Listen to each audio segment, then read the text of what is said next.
నేనే చెప్తారనుకున్నాను. బ్రదరే చెప్తా ఉన్నారు, చెప్పేశారు. అయితే thank you for inviting me brother. So అయితే కృష్ణయ్య గారు మేము కూడా కలిసి పనిచేసాం. అయితే లూయిస్ బ్రదర్ మాకు చిన్నప్పటి నుంచి తెలుసు. మేము ఇద్దరు కూడా కలిసి చదివాము నర్సపూర్లో. అదే సమయంలో యూ మినిస్ట్రీలో కూడా చాలా మేము పరిచయం చేశాము. మరి నేను ఆ బ్రదర్ శ్రీశేఖర్ ఉన్నప్పుడు మేము స్టాఫ్గా ఉండేవాళ్ళం. చక్కగా కలిసి పనిచేసాం. బ్రదర్ దగ్గర చాలా విషయాలు నేర్చుకున్నాం. అయితే మీరు పార్ట్నర్షిప్ ఆఫ్ ఇండియా మినిస్ట్రీకి నాకు చాలా పరిచయం ఉంది. నేను చాలా సార్లు కూడా మాట్లాడాను. చాలా సంవత్సరాల గ్యాప్ తర్వాత మరలా మీ మధ్య మాట్లాడడం చాలా సంతోషంగా ఉంది. మరి జూమ్‌లో జాయిన్ మీకు అందరూ కూడా మా కుటుంబం తరపున వందనాలు చెల్లిస్తున్నాం. మరి ఈ ఇంట్రడక్షన్‌తో తిరిగి నా టాక్ నేను బిగిన్ చేస్తా. ఈరోజు బ్రదర్ నాకు 2 టాపిక్స్ ఇచ్చారన్నమాట. అంటే చర్చ్ అండ్ ఓపెన్ హోమ్. ఈ 2 కూడా ఉంటుంది కాబట్టి నాకు ఇవ్వబడిన సమయంలో కొద్దిగా ఈ 2 విషయాలు మీతో మాట్లాడడానికి ఇష్టపడుతున్నాను. దానికంటే ముందుగా ప్రార్థన చేసుకుందాం. ప్రేమగల తండ్రి నీకు వందనాలు. మమ్మల్ని ప్రేమించి మా జీవితంలో ఇచ్చిన నూతన రోజును బట్టి వందనాలు. ఈ విధంగా పార్ట్నర్షిప్ ఆఫ్ ఇండియా మినిస్ట్రీతో కలిసి నేను కూడా సాహసం చేయడానికి ఇక వాక్య భాగాలు షేర్ చేసుకొని కుటుంబం బట్టి నీకు వందనాలు. కృష్ణ గారిని బట్టి, కుటుంబాన్ని బట్టి వందనాలు, పరిచయం బట్టి నీకు వందనాలు. ఎవ్రీ సాటర్డే ప్రభావ స్పెషల్ టాక్స్ కలిగి ఉండి సంఘాన్ని ఎంతో తను ఎడిఫై చేస్తుండగా ఈ రోజు కూడా మాకు ఎంతో సహాయం చేయవలసిందిగా ప్రార్థన చేస్తున్నాం. ఈరోజు చర్చ్ అండ్ ఓపెన్ హోమ్ అనేటువంటి టాపిక్ గురించి మేము నేర్చుకుంటే ఇష్టపడుతుండగా సహాయం చేయండి. ప్రభావ చూపించడానికి కూడా జ్ఞాపకం చేసుకొని సులువు చాటు మరుగుపరిచి నీ మైండ్ తోటి కమ్యూనికేట్ చేయడానికి నాకు కావాల్సిన సహాయం అనుగ్రహించవలసిందిగా ప్రార్థన చేస్తున్నాం. మా జూమ్‌లో జాయిన్ ప్రతి బిడ్డను బట్టి కూడా నీకు వందనాలు. ప్లీజ్ పేరుడు కొంచెం నామ తండ్రి. ఆమేన్. నా వాయిస్ క్లియర్ గా ఉంది కదండి? హలో, ఉన్నది అంకుల్. ఆ మధ్యలో నేను ప్రశ్న అడుగుతూ ఉంటాను, మీకు కొంచెం సమాధానాలు చెప్తూ ఉండాలి. Okay okay uncle. తర్వాత మీరు అందరూ కూడా బైబిల్లో ఓపెన్ చేసి ఉంచుకోండి. కొన్ని రిఫరెన్సెస్ మీరు నోట్స్ రాసుకోవాలనుకుంటే నోట్స్ రాసుకోవచ్చు. కొన్ని రిఫరెన్సెస్ కూడా మీరు నోట్ చేసుకోండి. ఓకే, ఈరోజు మనం చర్చ్ అండ్ ఓపెన్ హోమ్ అనేటువంటి దాని గురించి మనం నేర్చుకోబోతున్నాం.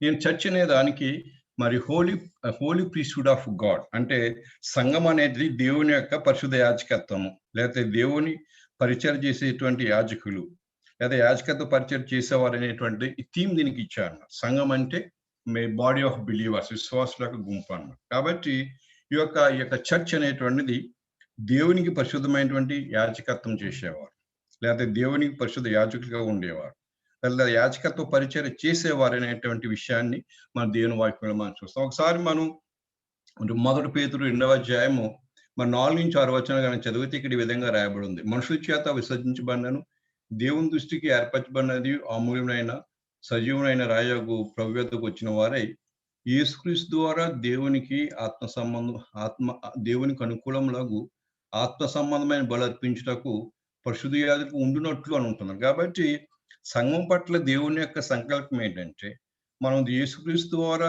దేవునికి అనుకూలమైనటువంటి ఆత్మ సంబంధం బలి అర్పించేవారుగా ఉండాలి.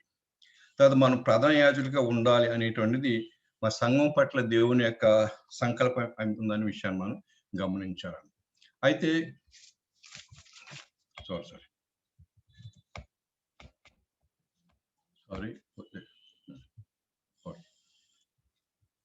ఓకే, కాబట్టి ఈరోజు మనం యాజకత్వం గురించి మనం నేర్చుకోబోతున్నాం. అంటే ఇక్కడ ఏముంటుందంటే దేవునికి ఆత్మ సంబంధమైన బలులు అర్పించేటువంటి ప్రధాన యాజకులుగా ఉండాలనే విషయం దేవునికి సంకల్పం. కాబట్టి సంఘం గురించి మనం నేర్చుకునేటప్పుడు యాజకత్వం గురించి మనం నేర్చుకున్నాం. ప్రీస్ట్హుడ్ అన్నమాట. దేవుని వాక్యంలో బైబిల్ చూసినప్పుడు 2 రకాలైనటువంటి యాజకత్వం గురించి బైబిల్ మాట్లాడుతూ ఉందన్నమాట. మొట్టమొదటిది ఏంటంటే ద ఆర్డర్ ఆఫ్ అహారోన్, అంటే అహారోను క్రమం, అహారోను యొక్క యాజకత్వం. రెండవది ఆర్డర్ ఆఫ్ మెల్కీసెదెక్, అంటే మెల్కీసెదెక్ క్రమం. ఈ రెండు యాజకత్వాలు దేవునిలో బైబిల్ ఉన్నట్టుగా మనం చూడగలుగుతున్నాం. అయితే ఇక్కడ అహారోను యొక్క యాజకత్వం మనం చూసినట్లయితే సాక్రిఫైజెస్ మనం చూస్తాం, బలులు అనేటువంటివి మనం చూస్తాం. లేవికాండం 1వ అధ్యాయము 1 నుంచి 7 వచనాల్లో లేవికాండం ఫస్ట్ 7 చాప్టర్స్ లో మనం సాక్రిఫైజెస్ మనం చూస్తాం అన్నమాట. అంటే ఈ సాక్రిఫైస్ అంటే ఇప్పుడు మన దహన బలి, నైవేద్య బలి, సమాధాన బలి, పాపరాధ బలి, అపరాధ బలి, ఇవన్నీ కూడా బలు అనేటువంటివి దీంట్లో మనం మన అహారోను క్రమంలో మనం చూస్తాం. కాబట్టి ఓల్డ్ టెస్ట్మెంట్ లో ఈ టెబర్నకల్ అంటే గుడారం అనేటువంటి ప్రత్యక్ష గుడారం అనేటువంటి కాన్సెప్ట్ మనం చూస్తాం అన్నమాట. అండ్ న్యూ టెస్ట్మెంట్ లో సంఘం అంటారు. పాత నిబంధనలో సంఘం లేదన్నమాట. పాత నిబంధనలో ప్రత్యక్ష గుడారం ఉందన్నమాట. తర్వాత ఈ ప్రత్యక్ష గుడారంలో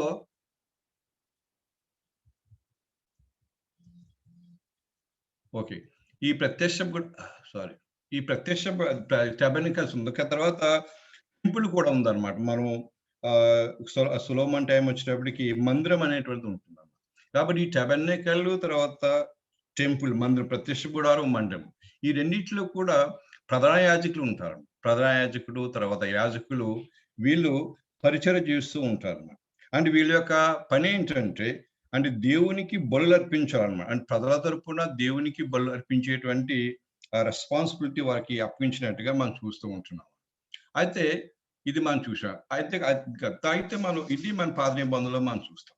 అది కొత్త నిబంధనకు వచ్చేటప్పటికి మెల్కీసెదెకు క్రమం గురించి మనం చూస్తాం. మెల్కీసెదెకు క్రమం ఇది ఎక్కడ స్టార్ట్ అయిందంటే ఆదికాండం 14 అధ్యాయము 15-22 వచనాలను చూసినప్పుడు మరి షాలేము రాజు అయినటువంటి షాలేము రాజు మరి అబ్రహాంకి యుద్ధానికి తిరిగి వచ్చినప్పుడు తనకి బ్రెడ్ అండ్ వైన్ ఇచ్చినట్టుగా మనం చూస్తాం. అంటే రొట్టెను ద్రాక్ష ఇచ్చినట్టుగా మనం చూస్తాం. కాబట్టి ఈ యొక్క మెల్కీసెదెకు క్రమంలో ఈ యొక్క యాజకత్వ పరిచర్య లేదనమాట. అంటే ఇక్కడ బలులు అనేటువంటివి దీంట్లో లేవన్నమాట.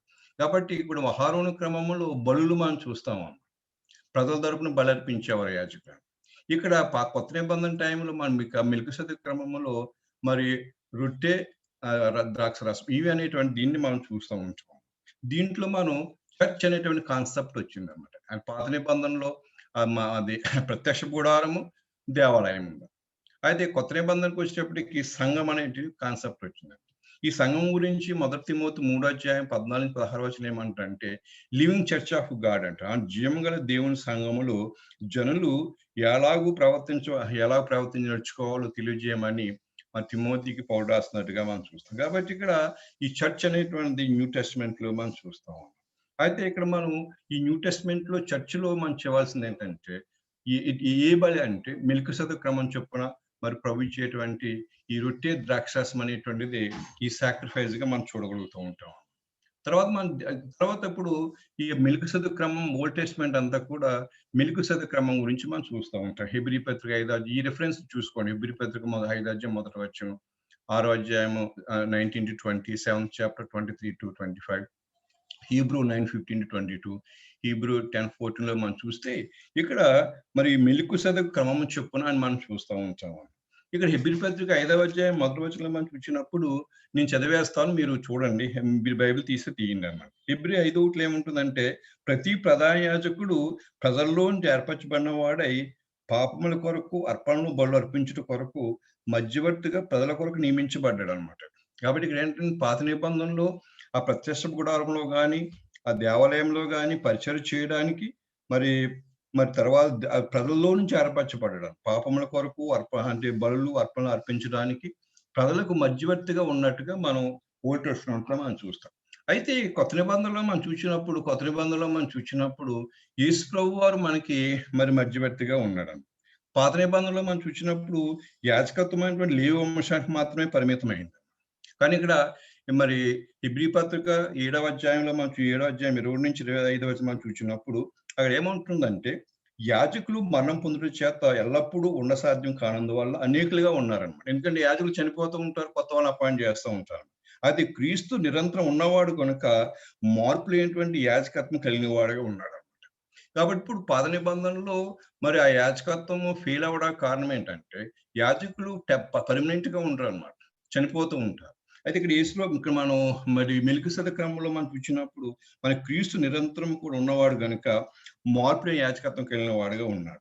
కాబట్టి హెబ్రీ పత్రిక 9వ అధ్యాయము 15-22 వచనాలు చూసినప్పుడు ప్రధాన యాజకుడుగా క్రీస్తు కొత్త నిబంధనకు మధ్యవర్తి ఉన్నాడని విషయాన్ని మనం చూస్తాం. ఇది mediator between the new testament and old testament. కాబట్టి ఓల్డ్ టెస్ట్మెంట్ లో యాజకులు మరి దేవునికి ప్రజలకు మధ్య యాజకులు మీడియేటర్స్ గా ఉండేవారు. ఇక్కడ మన ప్రజలకి దేవునికి యేసు ప్రభు వారు మరి మధ్యవర్తిగా ఉన్నట్టుగా మనం చూస్తూ ఉంటాం. కాబట్టి ఇక్కడ మనం దీన్ని చూసినప్పుడు మరి కొత్త నిబంధనలు మనం చూస్తే ఇక్కడ ఒకసారి మత్తయి సువార్త 26వ అధ్యాయం 26వ వచనం చూడండి. మత్తయి సువార్త 26వ అధ్యాయం 26వ వచనం చూసినప్పుడు కొత్త నిబంధన ప్రకారము దీనికి మరి యాజకత్వ వ్యవస్థ అవసరం లేదనమాట. అంటే పాత నిబంధనలో చెప్పినటువంటి యాజకత్వ వ్యవస్థ అనేటువంటిది కొత్త నిబంధనలో అవసరం లేకపోయింది. ఎందువల్లంటే ఇక్కడ మత్తయి సువార్త 26వ అధ్యాయం చూడండి. 26వ అధ్యాయం 26వ వచనం ఏముంటుందంటే, వారు భోజనము చేయుచుండగా యేసు ఒక రొట్టెను పట్టుకొని దాన్ని ఆశీర్వదించి విరిచి తన శిష్యులకు ఇచ్చి, మీరు తీసుకొని తినండి, ఇది నా శరీరం అని చెప్పాను. మరియు ఆయన గిన్నె పట్టుకొని క్రొంసులు చెల్లించి వారికి ఇచ్చి, దీనిలోంది మీరందరూ త్రాగుడి, ఇది నా రక్తం, అనగా పాప క్షమాపణ నిమిత్తం అనేకుల కొరకు చిందించవలసినటువంటి నిబంధన రక్తం అని చెప్తారు. కాబట్టి ఇక్కడ మనం చూసినప్పుడు ఈ కొత్త నిబంధనలో పాత నిబంధనలో ఉన్నటువంటి యాజకత్వ వ్యవస్థ అనేటువంటి రద్దు చేయబడింది, రిప్లేస్ చేయబడింది. And the new covenant priestly office is no longer needed అండి. ఎందువల్లంటే ఒక విషయం మీరు గమనించాలండి. మీరు ఈ యొక్క ఈ లేవి కాండంలో రాయబడినటువంటి ఈ 5 బలుల గురించి మీరు చదివి ఉంటారండి. పాత నిబంధనలో ప్రజలు దేవుణ్ణి సమీపించడానికి, దేవునితో మంచి సంబంధాలు కలిగి ఉండడానికి, దేవుని దగ్గర నుంచి పాపక్షమాపణ పొందడానికి అనుసరించిన మార్గం ఏంటంటే సాక్రిఫైస్ అనమాట. అంటే పాత నిబంధనలో సాక్రిఫైస్ ద్వారానే వాళ్ళు దేవుణ్ణి మరి రీచ్ అవ్వాలి. మనం ఓల్డ్ టెస్ట్మెంట్ అంతా మనం చూస్తే మన ఈవెన్ మనం ఈ యొక్క సువార్తలో కూడా చూసినప్పుడు ఈ లాంగ్ పీరియడ్ అంతా మనం చూస్తే ప్రజలు దేవుణ్ణి అప్రోచ్ అవ్వడానికి, దేవునితో మంచి రిలేషన్షిప్ కలిగి ఉండడానికి, లేదా పాపక్షమాపణ పొందడానికి వాళ్ళ ఒక మీన్స్ ఏంటంటే బలి అనమాట. తప్పనిసరిగా బలి అర్పించాలి. అయితే ఇక్కడ అందువల్ల ఆ బలి ద్వారా మాత్రమే వారు దేవుణ్ణి సమీపించగలరు, దేవునితో రిలేషన్షిప్ కలిగి ఉండగలరు. అయితే ఇక్కడ మనం కొత్త నిబంధన మనం చూసినప్పుడు కొత్త నిబంధన ప్రకారం అందులో ఉన్న ప్రజలు దేవుని సమీపించడానికి, దేవుని దగ్గర సంబంధాలు కలిగి ఉండడానికి, పాపక్షమాపణ పొందడానికి, పరిశుద్ధంగా జీవించడానికి అనుసరించవలసిన ఏకైక మార్గం ఏంటంటే ఫ్లెష్ అండ్ బ్లడ్ అంటే. అందులో ఇక్కడ అంటాడు కదండి, అనేకుల యొక్క పాప క్షమాపణ నిమిత్తము నాకు మీ కొరకు చిందించబడినటువంటి నా నిబంధన రక్తం అంటారు. కాబట్టి మరి దేవుణ్ణి రీచ్ అవ్వడానికి, దేవుణ్ణి అప్రోచ్ అవ్వడానికి న్యూ టెస్ట్మెంట్ లో చర్చ్ అనమాట. చర్చ్ అనేటువంటి మనం చూస్తాము. అక్కడికి ఒక ఏకైక మార్గం ఏంటంటే అది మనం బ్లడ్ అండ్ వైన్ అండి. ఆ విషయాన్ని మనం యోహాను సువార్త చూడండి. యోహాను సువార్త 6వ అధ్యాయం చూడండి. యోహాను సువార్త 6వ అధ్యాయము. యోహాను సువార్త 6వ అధ్యాయము అందరూ తీయండి దయచేసి. జాన్స్ గాస్పెల్ 6th చాప్టర్ అన్నమాట. యోహాను సువార్త 6వ అధ్యాయము మరి 50 నుంచి 54 వచనం చదువుతాను చూడండి. తీసారందరూ. నా శరీరం తిని నా రక్తం త్రాగువాడు నిశ్చయం గలవాడు, అంచెదినమున నేను వాడిని లేపుదును. నా శరీరం నిజమైన ఆహారమును, నా రక్తం నిజమైన పానమునై ఉన్నది. చూడండి తర్వాత 56 చూడండి. నా శరీరం తిని నా రక్తము త్రాగువాడు నా యందును, నేను వాని యందు నిలుచున్నాను. ఇదనమాట. కాబట్టి ఇక్కడ ఓల్డ్ టెస్ట్మెంట్ లో సాక్రిఫైజెస్, న్యూ టెస్ట్మెంట్ లో ఫ్లెష్ అండ్ బ్లడ్. ఏమంటాడంటే నా శరీరం తిని నా రక్తం త్రాగువాడు నిశ్చయం గలవాడు. అంటే నా శరీరము తర్వాత నా శరీరం తిని నా రక్తం త్రాగువాడు నా యందును, నేను వాడి యందు నిల్చుంటాను. ఇది చెప్పి మీరు అర్థం చేసుకోవాలి. కాబట్టి ఇప్పుడు ఏంటంటే కొత్త నిబంధనలో మిలుగు సదక్రమం చెప్పుకున్న మన దేవుని అప్రోచ్ అవ్వాలంటే మనం చేయవలసిన ఏకైక మార్గం ఏంటంటే ఆయన శరీరం తినాలి, ఆయన రక్తం త్రాగాలి. అందువల్ల మనం అపోస్తుల కార్యం 2వ అధ్యాయము 42వ వచనం దీన్ని మనం చూస్తాం. అపోస్తుల కార్యం 2వ అధ్యాయము మన 42వ వచనం చూసినప్పుడు వాళ్ళ అపోస్తుల బోధ యందును, సహవాసమందును, రొట్టె విచ్చుట యందును, ప్రార్థన చేయటం ఎదకున్నారు. కాబట్టి flesh and the word of God అంట. ద వర్డ్ బికేమ్ ఫ్లెష్ అంట. కాబట్టి వాక్యాన్ని మనం తినాలన్నమాట. వాక్యాన్ని మనం తినాలి. సారీ, ఫ్లెష్ అండ్ బ్లడ్ అని రాస్తాం, సారీ. కాబట్టి మనం దేవుని యొక్క శరీరాన్ని మనం తినాలి. ఆ రక్తం అనేటువంటిది మన పాప క్షమాపణ కొరకు ఆ రక్తం మనం చేస్తాం. కాబట్టి ఏంటంటే మన న్యూ టెస్ట్మెంట్ లో ఆ మిల్కు సదకంలో దేవుని మనం అప్రోచ్ అవ్వాలంటే దేవుని యొక్క వాక్యాన్ని మనం స్టడీ చేయాలి, దేవుని వాక్యాన్ని మనం చేయాలన్నమాట. అందువల్లే మనం 2 కొరింథీ 7వ అధ్యాయము మొదటి వచనం ఏముంటుందంటే ఈ వాగ్దానంలో మనకున్నాం కనుక దేవుని భయంతోనూ పరిశుద్ధ సంపూర్తి చేసుకుంటూ శరీరముకు ఆత్మక కల్మషాన్ని నుండి మనం పవిత్రపరచుకోవాలి. ఇది ఈ కాన్సెప్ట్ అనేటువంటిది పాత నిబంధనలు చూస్తాం. కాబట్టి పాత నిబంధనలో బలులు ఉండేవి, కొత్త నిబంధనలో బలు లేదు. కాబట్టి లేదు, యేసు ప్రభువే మనకు ప్రధాన యాజకుడిగా ఉన్నట్టుగా మనం చూస్తాం. కాబట్టి కొత్త నిబంధనలో మనం చూసినప్పుడు మరి 1 పేతురు 2వ అధ్యాయము 4 నుంచి 5 వచనాల ప్రకారము ప్రతి విశ్వాసి కూడా దేవుని యాజకుడిగా చేయబడ్డాడు అనమాట. కాబట్టి ఈ యాజకత్వ పరిచర్య యేసుక్రీస్తు వారు ప్రతి విశ్వాసికి అప్పగించబడింది. బహుశా మీకు అర్థమై ఉంటుంది అనుకుంటున్నాను. కాబట్టి ఇక్కడ పాత నిబంధనలో యాజకత్వ పరిచర్య ఆ లేవీయులకు మాత్రం అప్పగించబడింది. అహరోను కుటుంబంలో నుంచి యాజకులు అందరూ వచ్చారు.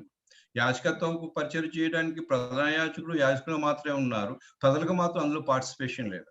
అదే మీకు అర్థమై ఉంటుందండి. కొత్త నిబంధన మనం చూసినప్పుడు మొదటి పేతురు మరి రెండో అధ్యాయము 4-5 వచనం ప్రకారం చూసినప్పుడు మరి సంఘంలో ఉన్నటువంటి ప్రతి విశ్వాసి కూడా దేవునికి యాజకుడిగా మనం చేయబడ్డాము. యాజకత్వ పరిచర్య యేసు ప్రభు ద్వారా ప్రతి విశ్వాసికి అప్పగించబడింది. కాబట్టి మనందరం ఎవరు అంటే చూసాం కదా, మనం యాజకులం అన్నమాట. కాబట్టి ఈ యాజకత్వ పరిచర్య యేసు ప్రభు ద్వారా ప్రతి విశ్వాసికి అప్పగించబడింది.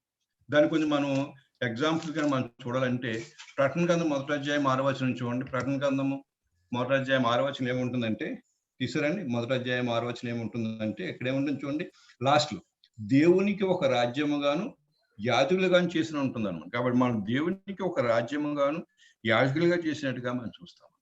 అదే విషయాన్ని మొదటి పేతురు 2వ అధ్యాయము మరి 9వ వచనంలో కూడా మనం చూస్తాం. మొదటి పేతురు 2వ అధ్యాయం 9వ వచనం ఏముంటుందంటే, మీరు చీకటిలో నుండి ఆశ్చర్యకరమైన మేము పిలిచిన వాడిని గుణాశను ప్రచురం చేయ నిమిత్తము ఏర్పరచబడిన వంశము, రాజులైన యాజక సమూహము, పరిశుద్ధ జనము, దేవుని సొత్తుని ప్రజలుగా చేశారన్నమాట. అది కాబట్టి ఏంటంటే మనం యేసుక్రీస్తు ద్వారా ప్రతి విశ్వాసు కూడా దేవునికి యాజకులుగా చేయబడ్డాము. యాజకత్వ పరిచర్య అనేటువంటిది ఇప్పుడు మన పాత నిబంధనలో ఉన్నటువంటి ఆ యొక్క యాజకుల దగ్గర నుంచి మనకు అది అప్పగించబడింది.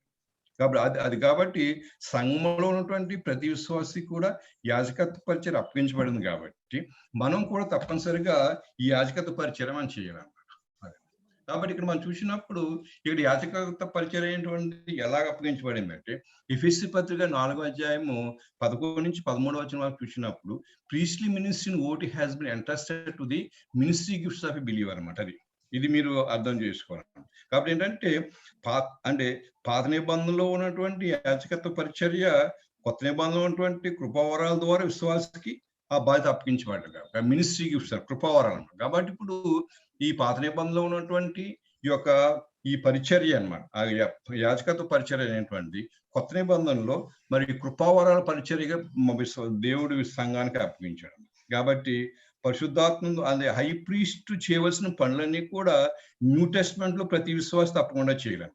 బహుశా హై ప్రీస్ట్ ఏం చేయాలి, ప్రీస్ట్ ఏం చేయాలి విషయాలు బట్టి కృష్ణయ్య గారు మీకు ఈ పాటికి అన్ని కూడా చెప్పుకుంటారు. కాబట్టి పాత నిబంధనలో ప్రధాన యాజకుడు చేయవలసిన పనులు, పాత నిబంధనలో మరి యాజకులు చేయవలసిన పనులన్నీ కూడా కొత్త నిబంధనలో యాజకమైనటువంటి మన సంఘ విశ్వాసాలు చేయవలసిందండి. అది తప్పనిసరిగా మనం చేయాలి. కాబట్టి అందువల్లే మన మొదటి పేతురు 4వ అధ్యాయం 2వ అధ్యాయంలో మనం చూసినప్పుడు అక్కడ హోలీ ప్రీస్ట్హుడ్ ఆఫ్ బిలీవర్స్ అని ఉంటుందన్నమాట. అంటే అంటే ఆత్మ సంబంధం అర్పించిన ప్రధాన యాజకులుగా మనం చూస్తాం, ప్రధాన యాజకులు అన్నమాట. కాబట్టి మొదటి పేతురు 2వ అధ్యాయం 4-5 వచనాలు చూసినప్పుడు ప్రతి విశ్వాసి కూడా మరి ప్రతి క్రీస్తు ద్వారా దేవునితో మరి విశ్వాసాలందరూ కూడా క్రీస్తు ద్వారా దేవునితో ప్రవేశం కలిగి ఉంటాం అన్నమాట. పాత నిబంధనలు అయితే క్రీస్తు కాదు, పాత నిబంధనలో హై ప్రీస్ట్ ఉండేవారు. కొత్త నిబంధనలు క్రీస్తు ద్వారా మన దేవునితో ప్రవేశం కలిగాం. తర్వాత విశ్వాసులందరూ కూడా మరి పరిశుద్ధమైన జీవితం జీవించే బాధ్యత ఉందన్నమాట. Every believer is under obligation to live A Holi life అన్నమాట. అవి తప్పనిసరి, ఎందుకంటే మనం యాజకత్వ పరిచర్య మనకు అప్పగించబడింది కాబట్టి, యాజకులం కాబట్టి తప్పనిసరిగా మనం పరిశుద్ధంగా జీవించాలి. ఆ డిఫరెన్సెస్ మీరు రాసుకోండి. మూడవది ఏంటంటే మన ఆత్మ సంబంధమైన బలులు అర్పించే వారంగా ఉండాలి. ఆత్మ సంబంధం బలు. తర్వాత ఇంకోటి ఏంటంటే ప్రతి విశ్వాసి కూడా ఒకరి నిమిత్తం ఒకరు ప్రార్థన చేసుకోవడం జ్ఞాపనం చేయాలి. తర్వాత ఇంకోటి ఏంటంటే every believer may administer baptism and Lord's supper అన్నారు. కాబట్టి ఏంటంటే ప్రతి విశ్వాసులు అందరూ కూడా ఈ బాప్టిజం కానీ ప్రభు భోజనం ఇవ్వడానికి అవకాశం ఏర్పడింది. అక్కడ ఓల్డ్ టెస్టమెంట్ అయితే తప్పనిసరిగా హై ప్రీస్టే ఇవ్వాలి. హై ప్రీస్ట్ మాత్రమే సంవత్సరానికి ఒకసారి తన పాపాల కొరకు, ప్రజల పాపాల కొరకు అతి పరిశుద్ధ స్థలంలో వెళ్ళాలి. అతి పరిశుద్ధ స్థలంలో ఎంటర్ అవ్వడానికి నార్మల్ బిలీవర్కి ఎవరికి కూడా అవకాశం లేదు. కాబట్టి ఇక్కడ ఏంటంటే ప్రతి విశ్వాసి కూడా మరి ఈజీగా మరి దేవునితో సంబంధాలు కలిగి ఉండాలి. దేవుని యొక్క పనులు చేయడానికి అనుమతించబడినట్టుగా మనం చూస్తూ ఉంటున్నాము. తర్వాత purpose of the ministry gifts అన్నమాట.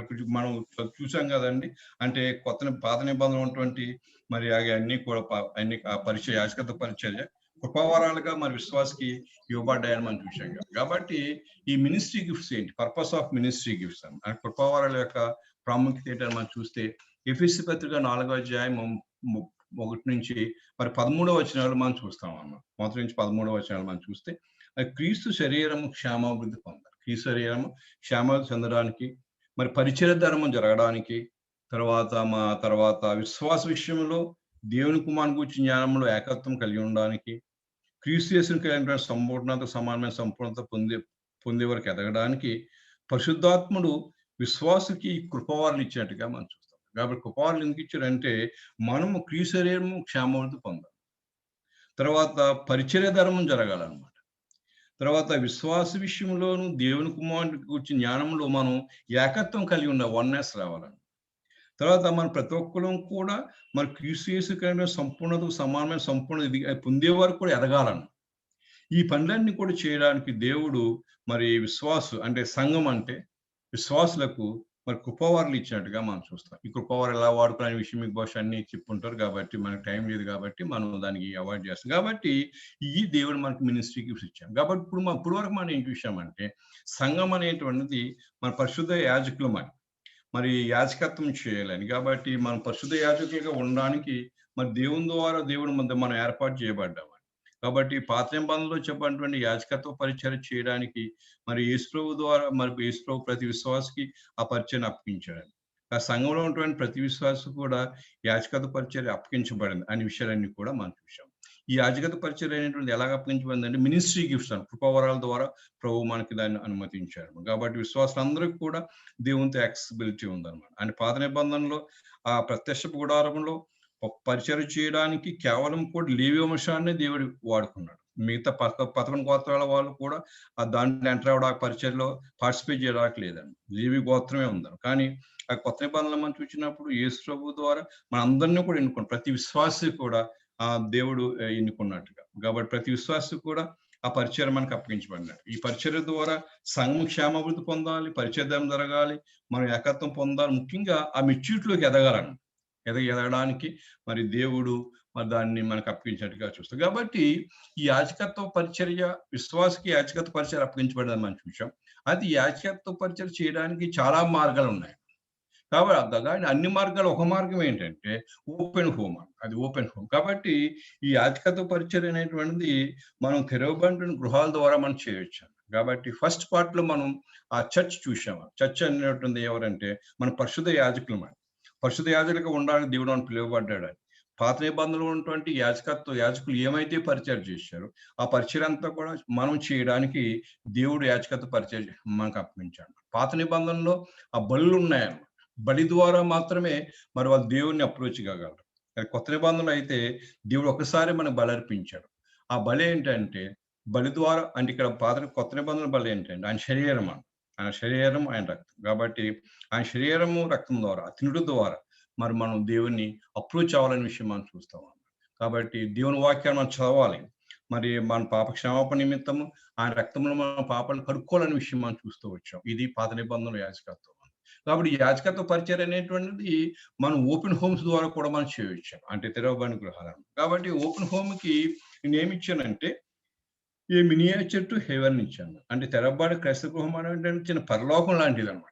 అంటే నేను ముందు ఎందుకు త్వరగా చెప్పానంటే ఓపెన్ హోమ్ గురించి ఎక్కువ టైం ఇవ్వాలి మాట్లాడతారని నేను చేశాను. కాబట్టి ఇప్పటి వరకు నేనే మాట్లాడుతూ వచ్చాను.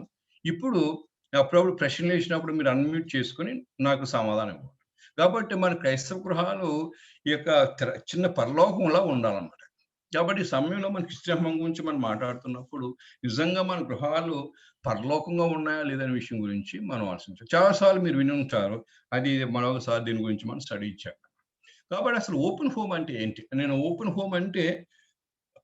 హోమ్ అనేటువంటి జనరల్ టర్మ్ అన్నమాట. ప్రతి వాళ్ళతో ఓపెన్ హోమ్ ఉంటుంది. మన హిందూస్ ఉంటారనుకోండి, వాళ్ళు ఓపెన్ హోమే. వాళ్ళ ఇంటికి వెళ్ళవచ్చు. మా అపార్ట్మెంట్ కూడా చాలా మంది ఉంటారు. నేను ఫ్రీగా వెళ్తాను, నాకు టీ ఇస్తూ ఉంటారు, కాఫీ ఇస్తూ ఉంటారు, వాళ్ళతో మాట్లాడుతూ ఉంటాం. అది కాదు. కాబట్టి మనం we are talking about the open Christian home అంటారు. అంటే తెరవబడినటువంటి క్రైస్తవ గృహాల గురించి మనం నేర్చుకోవాలి. ఇక దీంట్లో ముందు అసలు ఓపెన్ హోమ్ అంటే ఏంటో ఇక్కడ రాశారు. A Christian home, open home is a Christian home where the Christian principles of love, care, concern, honest, the integrity, faith, hope, and trust are put into practice. కాబట్టి తిరుగుబాటు అంటే క్రైస్తవ గృహం అనేటువంటి ఒక క్రిస్టియన్ హోమ్ అనమాట. ఇది క్రిస్టియన్ హోమ్ అని. We are not talking about the non Christian homes అనమాట. నాన్ క్రిస్టియన్ హోమ్స్ గురించి మనం మాట్లాడుకుంటాం. కాబట్టి క్రిస్టియన్ హోమ్ అనేటువంటిది అంటే తెరవబడిన క్రైస్తవ గృహం అనేటువంటిది ఒక క్రైస్తవ గృహం అని. అంటే దీంట్లో క్రైస్తవ నియమావళిని పాటించాలన్నమాట. అందరూ కూడా తప్పనిసరిగా క్రిస్టియన్స్ ప్రిన్సిపల్స్ ఉంటాయి కదా! క్రైస్తవ నియమావళి పాటించాలి. ఈ క్రైస్తవ నియమావళి ఏంటంటే ప్రేమ ఉండాలి, శ్రద్ధ, చింత, నిజాయితీ, చిత్తశుద్ధి, నిరీక్షణ, నమ్మకము ఇవన్నీ కూడా అంటే భార్యాభర్త ఇద్దరు కూడా పుట్ ఇంటూ ప్రాక్టీస్ అనమాట. అంటే భార్యాభర్త ఇద్దరు కూడా ఆచరణలో పెట్టాలన్నమాట అది. అంటే ఇప్పుడు మనం ఏం చేస్తామంటే బోధిస్తాం గానీ ఆచరణలో పెట్టం. ప్రేమ అంటాము. మరి ప్రేమ గురించి మనం మాట్లాడతాం కానీ నిజంగా ప్రేమిస్తున్నామా? నిజంగా కన్సర్న్ కేర్ కలిగి ఉన్నామా? మరి నిజాయితీ అనేది ఇంపార్టెంట్. నిజాయితీగా ఉంటున్నామా? మరి చిత్తశుద్ధి మనకుందా? దేవుడి మీద నిరీక్షణ ఉందా? నమ్మకం ఉందా? వీటన్ని కూడా భార్యాభర్తలు ఆచరణలో పెట్టాలి. కాబట్టి ఇది క్రిస్టియన్ హోమ్ అన్నమాట. కాబట్టి Christian home is a home where the Christian principles of love, care, concern, honest, faith, integrity and trust are put into practice. ఇది మనం చేయాలి. ఇది ఇంపార్టెంట్. ఇంకోటి ఏంటంటే the word of God will find its place of high esteem in a true Christian family. కాబట్టి ఇక్కడ ఏంటంటే దేవుని వాక్యానికి ప్రాధాన్యత ఇవ్వాలన్నమాట. అది దేవుని వాక్యానికి మనం ప్రాధాన్యత ఇవ్వాలి. ఇప్పుడు పోస్ట్ మోడర్న్‌లో మరి చాలా కష్టం. మేము చిన్నప్పుడు మా పేరెంట్స్ అనమాట. వాళ్ళు మిషనరీ దగ్గర మారుమనసు పొందారు. ఎవ్రీ మార్నింగ్ అండ్ ఈవినింగ్ మాకు ఫ్యామిలీ ప్రేయర్స్ ఉండేవి. మేమందరం కూడా దేవుని వాక్యాన్ని చదువుకున్నాం. అందువల్ల నేను ఆ 10th క్లాస్ వచ్చేటప్పటికి బైబిల్ 5 సార్లు చదివేశాను. కాబట్టి మనం దేవుని వాక్యానికి మా కుటుంబాలు ప్రాధాన్యత ఇవ్వాలి. ఇప్పుడు మా సిస్టర్స్ అందరూ కూడా రోజు రెగ్యులర్‌గా అంటే ఈవినింగ్ ఫ్యామిలీ ప్రేయర్ చేసి ఇప్పుడు మనకు అది సిస్టమ్ మారిపోయింది కాబట్టి మార్నింగ్ అండ్ ఈవినింగ్ అనేటువంటి ఇంపాసిబుల్ కాబట్టి ఏదో ఒకసారి తప్పనిసరిగా మనం దేవుని వాక్యం చదవడానికి ప్రాముఖ్యత ఇవ్వాలన్నమాట. ఇప్పుడు దేవుని వాక్యం అనేటువంటిది చక్కగా మొబైల్‌లో చదివేస్తూ ఉంటాం కదండీ! ఇప్పుడు మొబైల్, వాట్సాప్‌లో చదువుతూ ఉంటాం. ఓసారి నేను ఎక్కడికో ఒక చోటకెళ్ళాను. బ్రదర్ అసెంబ్లీకి వెళ్ళానన్నమాట. అక్కడికెళ్తే ఆ గాడ్ సర్వెంట్ చూసి నేను ఆశ్చర్యపడ్డాను. ఆయన ల్యాప్‌టాప్‌లో ఈ టాబ్లెట్‌లో తెచ్చుకున్న వాక్యం చెప్తున్నాడన్నమాట. అంటే అంటే ఇప్పుడు ఏంటంటే బైబిల్ అనేటువంటి క్యారీ చేయడం కష్టమైపోతుంది. కాబట్టి శుభ్రంగా ల్యాప్‌టాప్ తెచ్చుకొని ల్యాప్‌టాప్‌లో మనం చూస్తూ ఉంటాం. అండ్ ల్యాప్‌టాప్స్‌లోనే ఇలా మొబైల్స్‌లో దేవుని వాక్యం మొబైల్‌లో దేవుని వాక్యంతో పాటు చాలా వాక్యాలు ఉంటాయండి. కాబట్టి ఈ మొబైల్‌లో దేవుని వాక్యం ఉండదు. దేవుని వాక్యం అనేటువంటి సెపరేట్‌గా ఉంటుంది. కాబట్టి దేవుని వాక్యాన్ని మనం చదవాలి. దేవుని వాక్యం చదవడానికి ప్రస్తుతం బైబిల్స్ ఉన్నాయి కదండీ! ఒక 10 ఇయర్స్ పోయింది, 15 ఇయర్స్ పోయిన తర్వాత బైబిల్స్ ఉండకపోవచ్చు. అప్పుడు తప్పనిసరిగా మనం మొబైల్‌లోనే చదువుతాం. ప్రస్తుతానికి బైబిల్ అవైలబుల్ ఉంది కాబట్టి తప్పనిసరిగా మనం బైబిల్‌లోనే బైబిల్ చదవాలి. దేవుని వాక్యం చదవాలి. అంతే తప్ప మొబైల్‌లోను అంటే ట్రావెల్ ఉన్నప్పుడు కూడా క్యారీ చేయొచ్చన్నమాట. నేను చాలా సార్లు ట్రైన్‌లో నేను చూస్తూ ఉన్నాను. చాలా మంది పిల్లలు పెద్దోళ్ళే బైబిల్ క్యారీ చేసి బైబిల్ చదివేవారు. కాబట్టి తప్పనిసరిగా దేవుని వాక్యానికి మన కుటుంబాల్లో ప్రాధాన్యత ఇవ్వాలి. తర్వాత ఇంకోటేంటంటే అంతేకాకుండా wear the word of God become useful for teaching, rebuking, correcting and training in righteousness. కాబట్టి దేవుని వాక్యం ప్రాధాన్యత ఇస్తున్నప్పుడు దేవుని వాక్యం అనేటువంటి దేని కొరకు వాడాలి? ఉపదేశించడానికి, ఖండించడానికి, బుద్ధి చెప్పడానికి, నీతిని శిక్షణ చేయడానికి ప్రాధాన్యత ఇవ్వాలన్నమాట అది. అంటే దేవుని వాక్యం మనం చదువుతాం. కానీ దేవుని వాక్యాన్ని కూడా మనం ఆచరణలో పెట్టమన్నమాట. అది. కాబట్టి దేవుని వాక్యం ద్వారా మనం బోధించబడుతున్నాము. దేవుని వాక్యం ద్వారా మనం మరి ఖండించబడుతున్నామా? దేవుని వాక్యం మనకు బుద్ధి చెప్తుందా? దేవుని వాక్యం ద్వారా మనం ఆ శిక్షణ పొందుతున్నామా? మనతో పాటు మన పిల్లలకు కూడా దేవుని వాక్యాన్ని మనం బోధిస్తున్నామా? మనం కరెక్ట్ చేస్తున్నామా? నేటి దినాల్లో అసలు టైమే లేదు కదండీ ఇప్పుడు. కరెక్షన్ అంతా కూడా మొబైల్‌లోనే జరుగుతుంది. వాట్సాప్ మెసేజ్‌లు పంపుతూ ఉంటారన్నమాట. బీ కేర్‌ఫుల్ అని పంపుతూ ఉంటాడన్నమాట ఫాదరు సన్‌కి. యెస్ డాడీ అంటాడన్నమాట అంతే. అంతే తప్ప దేవుని వాక్యం చదవాలని వీళ్ళు చదవరు, పిల్లలకి చెప్పరన్నమాట.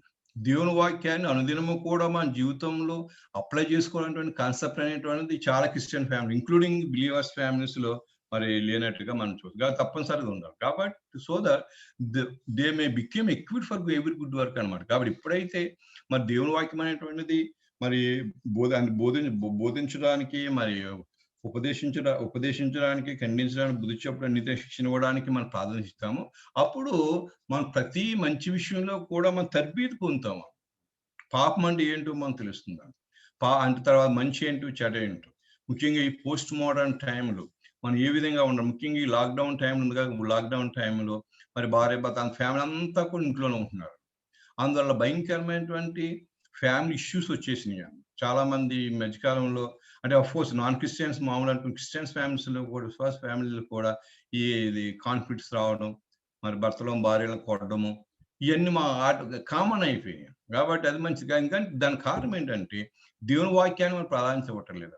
దేవుని వాక్యం ద్వారా మనం శిక్షణ పొందటం లేదని, దేవుని వాక్యం ద్వారా ప్రతి మంచి పని చేయడానికి మనం తర్బీదు పొందటం లేదు. అందువల్ల ఇటువంటి సమస్యలు ఏంటంటే వస్తుంది. తర్వాత ఏంటంటే హాస్పిటాలిటీ ఆతిథ్యం అనేటువంటిది ఇవ్వాలని, అండ్ ఆతిథ్యమైనటువంటి క్రిస్టియన్ వర్చ్యూ అని, అది క్రైస్తవ సుగుణం అన్నమాట.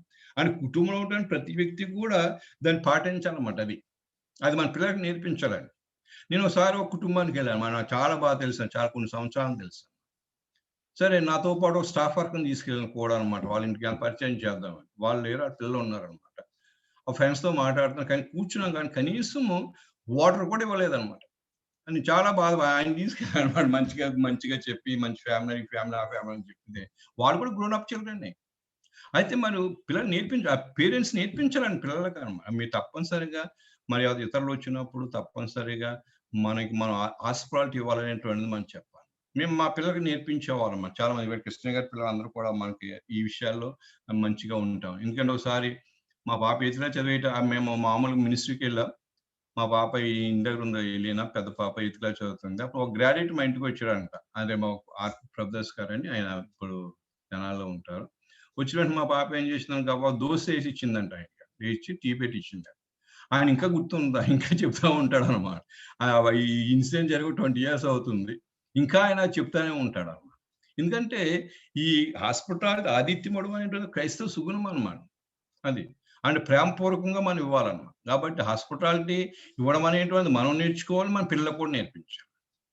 అప్పుడు ఏమవుతుందంటే ఇరిగినప్పుడు కూడా పెద్దవారినప్పుడు దాని నుండి తొలగిపోవడానికి దేవుని వాక్యం రాయబడింది. కాబట్టి మనం బాల్ నడవసం త్రోవని మనం నేర్పిస్తే పెద్దవాడినప్పుడు దాన్ని తొలగిపోవడానికి సామెతలు రాయబడి. కాబట్టి ఇటువంటి క్రిస్టియన్ వర్చ్యూస్ అనేటువంటివి మనం నేర్పించాలి ఈ హాస్పిటాలిటీ ఇవ్వడం అనేటువంటి చోట. అందువల్ల మనం హెబ్రీ పత్రిక 13వ అధ్యాయము 6వ వచనం చూడండి ఒకసారి. హెబ్రీ పత్రిక 13వ అధ్యాయము 16వ వచనంలో మనం చూస్తే హెబ్రీ పత్రిక 13వ అధ్యాయం 16వ వచనం ఏముంటుందంటే, ఆదిత్య ఉపకారము ధర్మము చేయుట మర్చిపోవడం కదా. తర్వాత వారు తెలియకే 13వ అధ్యాయము 2వ వచనం అంటే ఆదిత్యం చేయ 16 కాదండి, ఆదిత్యం చేయ మరొకటి, దానివల్ల కొందరు ఎరిగే దేవదూతలకు ఆతిథ్యం చేశారు. అబ్రహాం కాంటెక్స్ట్ లో మాట్లాడుతున్నారు. అబ్రహాం కూడా ఎవరో తెలియదండి, బైబిల్ రాయబడి ఉంది కాబట్టి వాళ్ళ దేవదూతలు మనకు తెలుస్తుందండి. అప్పుడు ఆయనకి దేవదూతల గురించి ఆ కాన్సెప్ట్ లేదు కదండి వాళ్ళకి. కాబట్టి ఎవరైనప్పుడు ఇంటికి వచ్చారు, ఆయన అన్ని కుటుంబంలో ఉన్నప్పటికీ ఆ ఊరు పద్దనరాం, ఆ ప్రదేశం వాళ్ళు ఉన్నటువంటి ఫ్యామిలీస్ లో హాస్పిటాలిటీస్ కామన్ అనమాట. ఆ కల్చర్ లాగా ఉందన్నమాట. కాబట్టి తను ఏం చేసాడంటే ప్రభుని అంగీకరించినప్పుడు కూడా ఆ కల్చర్ ఫాలో అయ్యాడు. అంటే వాళ్ళు ఎవరు వచ్చారు తెలియదు, వాళ్ళని ఇన్వైట్ చేసి వాళ్ళకి ఆతిథ్యం ఇచ్చేట్టుగా మనం చూస్తాం. సో ఎప్పుడైతే ఇన్వైట్ చేసి ఆతిథ్యం ఇచ్చాడో అది వాళ్ళకి చాలా బ్లెస్సింగ్ అయిపోయింది కదండి. తర్వాత వాళ్ళు యాక్చువల్గా వాళ్ళ పర్పస్ వేరు. తర్వాత శారతో మాట్లాడినట్టుగా, శార గర్భం ధరించినట్టుగా ఇవన్నీ మనం చూస్తూ ఉంటాం. కాబట్టి అది హాస్పిటాలిటీ అనేటువంటి క్రిస్టియన్ విషయం అన్నమాట. Christian family is indeed a blessed family. అది కాబట్టి ఎప్పుడైతే మనం ఈ హాస్పిటాలిటీ అన్నీ ఉంటాయో అప్పుడు మనం ఈ క్రైస్తవ గృహం దేవుని ద్వారా దీవించబడిన కుటుంబాలుగా ఉంటాయి అన్నమాట. కాబట్టి మన కుటుంబాలు అనేటువంటివి దేవుని ద్వారా దీవించబడాలంటే దేవుని యొక్క వాక్యం అనేటువంటి, తర్వాత హాస్పిటాలిటీ అనేటువంటివి ఉండాలి.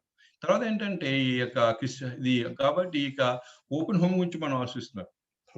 ఈ ఓపెన్ హోమ్ అని బేసికల్ గా అండ్ ఈ open for people come for help, nurture, protection, counselling and home where people are revive and where the love of the heart is shared with others. కాబట్టి ఈ క్రైస్తవ గృహం అని ప్రాముఖ్యంగా తోటి విశ్వాసులకు, ఇతరులకు సహాయం చేయడం, వాళ్ళకి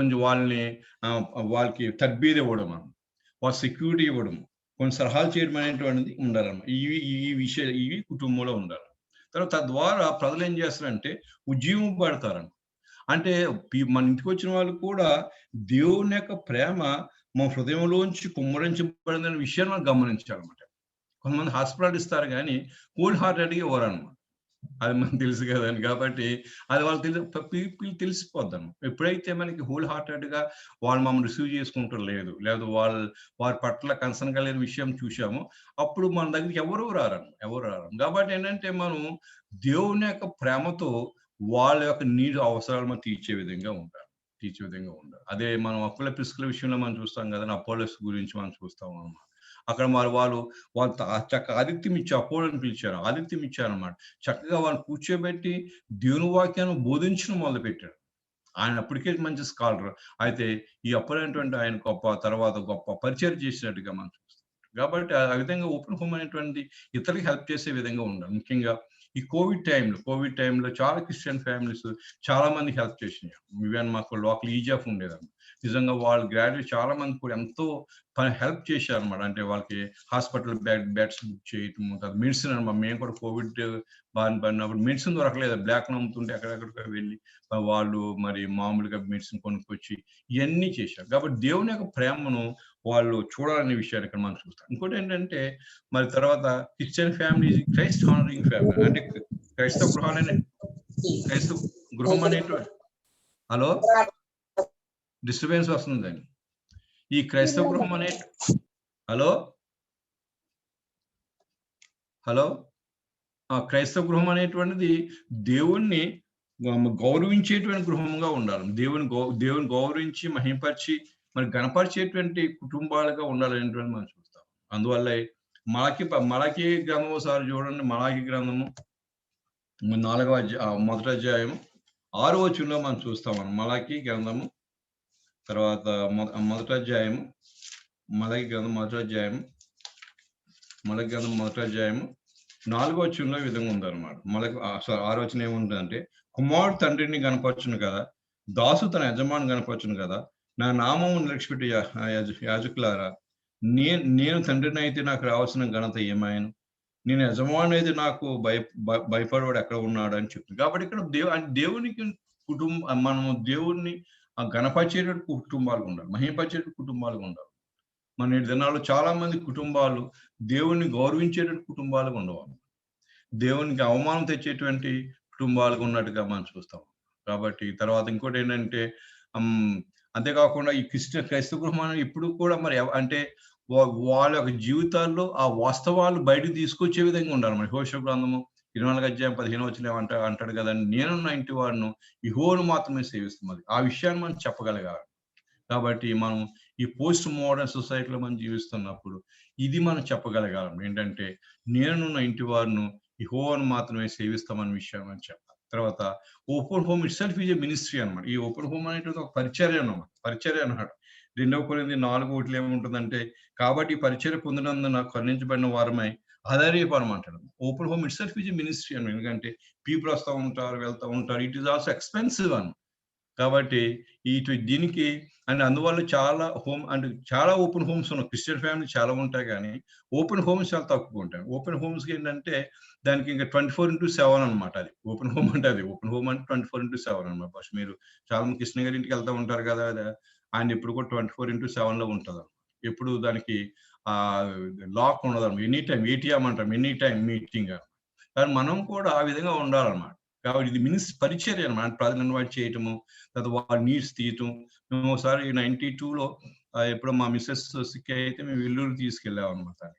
ఆ 1 మంత్ అక్కడ ఉన్నామన్నమాట. మా బ్రదర్ అంటే పాల్జయ్ సింగ్ వాళ్ళ పెద్దమ్మోళ్ళు ఎవరు అక్కడ వెల్లూరు హాస్పిటల్‌లో ఉంటారు.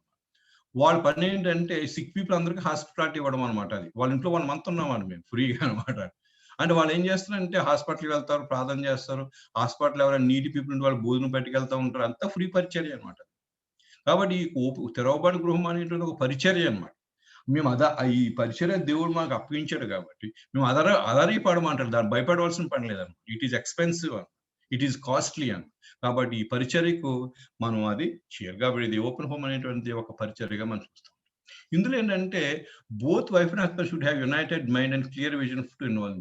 కాబట్టి ఈ తెరవబడిన గృహంలో భార్యాభర్తలు ఇద్దరికి ఏక మనసు ఉండాలన్నమాట. ఏక మనసు, ఒకే ప్రేమ, ఒకే దర్శనం ఉండాలి. లేకపోతే డిఫికల్టీస్ వచ్చేస్తాయి. ఎందువల్లంటే ఇప్పుడు ఉందనుకోండి ఓపెన్ హోమ్ కదా, చాలా మంది వస్తూ ఉంటారు. ఇప్పుడు వచ్చిన అందరికీ మనం ఏం చేయాలి, కాఫీ, టీ, భోజనం పెడతాం. ఈ హస్బెండ్ కూర్చొని లెక్కలు రాస్తా ఉన్నాడు అనుకోండి. ఇక మినిస్ట్రీ ఉండదన్నమాట. కాబట్టి ఆ భార్య కూడా ఇంతమందిని తీసుకొస్తున్నావు, నేను పని చేయలేకపోతున్నాను. ఇటువంటి సణుగుడు కూడా ఉందనుకోండి. కాబట్టి ఈ ఓపెన్ హోమ్‌లో భార్యాభర్త ఇద్దరికీ ఒకే మనసు ఉండాలి. ఒకే మనసు ఉండాలి. తర్వాత ఒకే ప్రేమ ఉండాలి. ఒకే దర్శనం ఉంటేనే గాని ఇంగ్లేని వాళ్ళు కాదు. ఎందుకంటే చాలా మంది పీపుల్ మేము స్టూడెంట్స్ మినిస్ట్రీలో ఉంటున్నాం. కృష్ణయ్య గారు మేమందరం ఇప్పుడు తెలుసా మేమందరం ఒక స్టూడెంట్స్ మినిస్ట్రీలో ఉన్నాం. అంటే మాకు చాలా మంది స్టూడెంట్స్ వస్తా ఉంటారు. అప్పుడు కృష్ణయ్య గారు చర్చ్ మినిస్ట్రీ స్టూడెంట్స్ చాలా మంది ఇంటికి వస్తానే ఉంటారన్నమాట. కాబట్టి వస్తున్నప్పుడు భార్యాభర్త ఇద్దరికీ ఒకే ప్రేమ ఉండాలి. ఒకే మనసు ఉండాలి. ఒకే దర్శనం ఉండాలి. ఒకసారి ఏం జరుగుతుందంటే కొంతమంది యంగ్ పీపుల్ వస్తా ఉంటారు. వేరే వాళ్ళు వస్తా ఉంటారు. అది వీళ్ళు వస్తున్నారు, వాళ్ళతో మాట్లాడుతున్నాం, వీళ్ళతో మాట్లాడుతున్నాం అని భర్త భార్య మీద గొడవ పెడతా ఉందనుకోండి. ఇక మినిస్ట్రీ ఉంటారు. కాబట్టి భార్యాభర్త ఇద్దరు కూడా దర్శనంతో ఆ పని చేయాలి. అందువల్లే మాకు ముందు చెప్పాను కదా! క్రిస్టియన్ ఫ్యామిలీస్ చాలా ఉన్నప్పటికీని కొన్ని ఫ్యామిలీస్ మాత్రమే ఇటువంటి దర్శనంతో చేస్తారు. They serve together in the ministry. ఇద్దరు కలిసి పనిచేయాలి. ఉదాహరణకి అకుల ప్రిస్కిల్లా గురించి మనం చూసాం. అకుల ప్రిస్కిల్లా ఇద్దరు కలిసి పనిచేసేవారన్నమాట. మనం అపోజిట్ కాలంలో మనం చదువుతాం. ఇద్దరు కలిసి ట్రావెల్ చేసేవారు, ఇద్దరు కలిసి భోంచేసేవారు, ఇద్దరు కలిసి పీపుల్‌తో మాట్లాడేవారు. కాబట్టి మనం కలిసి పనిచేయాలి. ఎవరైనా సిక్ పీపుల్ గాని, లోన్లీ పీపుల్ గాని, ఇంటి నుండి దూరంగా ఉండేటువంటి పీపుల్ అందరి పట్ల మన కన్సర్న్ కలిగి ఉండాలనే విషయాన్ని మనం చూస్తాం. ఇక్కడ 2 కొటేషన్స్ రాశాను. ఇక్కడేంటంటే the heart is the happiest when it beats for others. ఇక్కడేంటంటే ఇక్కడేముంది ఇతరుల కొరకు పరితపించేటువంటి హృదయము అత్యంత ఆనందంగా ఉంటుందన్నమాట. సరే the heart is the happiest when it beats for others అన్నమాట. అంటే ఇతరుల కొరకు పరితపించేటువంటి మనసు అనే హృదయం అనేటువంటిది అత్యంత ఆనందంగా ఉంటుందన్నమాట. కాబట్టి ఓపెన్ హోమ్‌లో ఇతరుల కొరకు పరితపించేటువంటి హృదయం ఉండాలన్నమాట. పీపుల్ అని వస్తారో మనం కనిపెడుతూ ఉండాలి. వచ్చిన వాళ్ళని చక్కటి హాస్పిటాలిటీ ఇస్తూ ఉండాలన్నమాట. అటువంటి పరితపించేటువంటి హృదయం ఉండాలన్నమాట. అంటే ఆనందంతో కలిగి ఉండే అంటే ఆనందంతో ఉండేటువంటి హృదయం ఉండాలనే విషయాన్ని మనం చూస్తాం. ఈ సందర్భంలో మనం ఫిలిప్పీ పత్రిక 2వ అధ్యాయంలో చూస్తే నేను ఇది చదువుతున్నప్పుడు ఇది గుర్తొచ్చిందన్నమాట. ఫిలిప్పీ పత్రిక 2వ అధ్యాయం 20 వచనం నుంచి అక్కడ ఫిలిప్పీ పత్రిక 2వ అధ్యాయం 20 వచనం ఏముంటుందంటే తిమోతి గురించి మాట్లాడతారు. తిమోతి గురించి మాట్లాడితే ఏమంటారంటే మీకు తీసిరండి ఒకసారి తీయండి. ఫిలిప్పీ 2:20. ఫిలిప్పీ 2:20లో ఏముంటుందంటే మీ క్షేమ విషయమై నిజంగా చింతించువాడు అతని వంటి వాడు ఎవడు నా యొద్ద లేడంటాడు. సరే ఇంకోసారి చెప్తాడు. ఏమంటాడు? మీ క్షేమ విషయమై నిజంగా చింతించువాడు అతని వంటి వాడు ఎవడు నా యొద్ద లేడు అంటాడు. అందరూ సొంత కార్యములో చూస్తున్నారు గానీ యేసు కార్యం ఎవరో చూడడానికి. కాబట్టి ఏంటంటే ఇతరుల క్షేమం గురించి చింతించే వారంగా ఉండాలన్నమాట. ఇతరుల క్షేమం గురించి చింతించే వారంగా ఉండాలి. కాబట్టి వాళ్ళకి అప్పుడప్పుడు ఫోన్ చేస్తే ఇప్పుడు ముఖ్యంగా ఈ లాక్‌డౌన్ టైంలో కోవిడ్‌తో చాలా మంది బాధపడుతూ ఉంటారు. అప్పుడు మేక్ ఏ ఫోన్ కాల్. ఇప్పుడు మనం ట్రావెల్ చేయడానికి అవకాశం లేదు కాబట్టి ఒక ఫోన్ కాల్ చేయొచ్చు. వాళ్ళకి కొంత అమౌంట్ మనం పంపించొచ్చు. వాళ్ళ యోగక్షేమాలు తెలుసుకోవచ్చు. కాబట్టి ఇది ఓపెన్ హోమ్. కాబట్టి మన ఓపెన్ హోమ్‌లో మన హృదయాలు ఇతరుల కొరకు పరితపించే హృదయము అత్యంత ఆనందంగా ఉంటుందని చూస్తారు. కాబట్టి మనం కూడా తిమోతిలాగా ఇతరుల పట్ల కన్సర్న్ కలిగి ఉండాలనే విషయం మనం చూస్తాం. రెండో విషయం ఏంటంటే ఈ door that has hinges and lock అని అంటారు. కాబట్టి అక్కడ ఏముంటుందంటే మరి ఇంటికి కీలు మరియు లాక్ కలిగి ఉండడం అన్నమాట. అంటే ఇంటికి అంటే తాళమును కీలు ఎందుకు కలిగి ఉంటాం అంటే మనకి హౌస్ అనేటువంటిది మంచి ప్రొటెక్షన్‌గా ఉంటుందన్నమాట. అంటే మనం చాలా ధైర్యంగా నిద్రపోవచ్చు. అందువల్ల ఇక్కడ ఏంటంటే ఈ కొటేషన్‌లోంచి మనం ఏం చూస్తాం మొదటి తెస్సలోనికైయులు 5:14, 16 ఏం చూస్తామంటే ఇతరులకు మనం ధైర్యం చెప్పే వారంగా ఉండాలి. ఇతరులకు మనం ధైర్యం చెప్పే వారంగా ఉండాలి. ఇతరులకు మనం ప్రోత్సహించే వారంగా ఉండాలన్నమాట. ఇతరుల పట్ల మనం కన్సర్న్ కలిగి ఉన్న విధంగా ఉండాలనే విషయం. కాబట్టి వాళ్ళు మన ఇంటికి వచ్చినప్పుడు వాళ్ళు ధైర్యపడడానికి వాళ్ళు మన ఇంటికి వచ్చినప్పుడు బలపడే విధాలుగా మన కుటుంబాలు ఉండాలనే విషయాన్ని ఇక్కడ మనం చూస్తూ వచ్చాం. కాబట్టి ఇది ఓపెన్ హోమ్. ఓపెన్ హోమ్‌లోని బ్లెస్సింగ్స్ మనం చూస్తాం. బ్లెస్సింగ్స్ ఏంటంటే fulfilment of obeying God's command. కాబట్టి ఓపెన్ హోమ్ ఉన్నందువల్ల దేవుని యొక్క చిత్తాన్ని, దేవుని యొక్క ఆజ్ఞలను మనం నెరవేర్చే వారంగా ఉంటాం. దేవుని ఆజ్ఞలకు నెరవేర్చి విధేయత చూపించే వారం. ఇప్పుడే చూసాం కదండి దేవుడు మనం పరిశుద్ధ యాజకులుగా చేశారు. ఆయన పరిశుద్ధ యాజకులుగా ఉండడానికి మనం ఆత్మ సంబంధ బలులు అనేటువంటి మనం అర్పించాలి. కాబట్టి ఆ ఆత్మ సంబంధ బలులు అర్పించడానికి దేవుడు మనకు కొన్ని కృపావరాలు ఇచ్చాడు. కాబట్టి ఆ కృపావరాలని మనం వాడుకోవడానికి ఈ ఓపెన్ హోమ్ వాడాలి. సువార్త ప్రకటించడానికి, మన శిష్యులుగా చేయడానికి.